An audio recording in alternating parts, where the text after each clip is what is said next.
Hello, I'm Robert Scalise. I am a partner of the law firm of Erickson, Scalise & Mangan, and we specialize in estate planning and elder law. Many of our clients come to us with the question, how can I protect my home? Usually their concern is what will happen with their home if they become ill and need long-term care in a nursing home. This brings us to a discussion about Medicaid, asset transfers, and the 5-year look-back period. If an individual is in a long-term care facility and does not have the funds to pay for their own care, they need to apply for Medicaid or Title 19.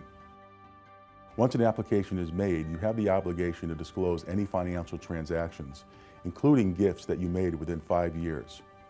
If you have given away any assets within that 5-year period, it will create a period of ineligibility known as a penalty period. Therefore, it is important for our clients to consider their gifting options long before the onset of an illness which will require long-term care.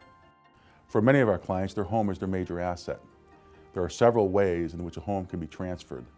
The 3 basic ways that an asset can be transferred are as follows: an outright gift, a gift with a retained life use, or a gift into a trust.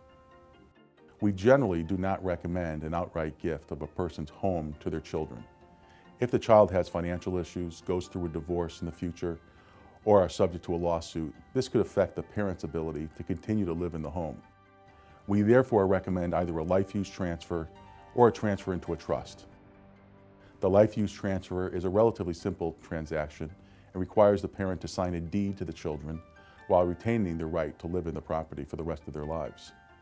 The parent would continue to pay the taxes, insurance, and perform day-to-day maintenance on the property. Any elderly or veterans exemptions remain on the property during the parent's life. Upon the death of the parent, the property automatically passes to the children without going through probate. This strategy works if the parents intend on living in the property for the rest of their lives. If they think they may sell the property during their lives or after the death of one spouse, then there could be adverse capital gains consequences upon the sale of the property. In this instance, we usually recommend that the client consider transferring the property into a trust. By transferring property into a trust, they're able to continue living in the property for the remainder of their lives, but also get the benefit of capital gains exclusion upon the sale of the home.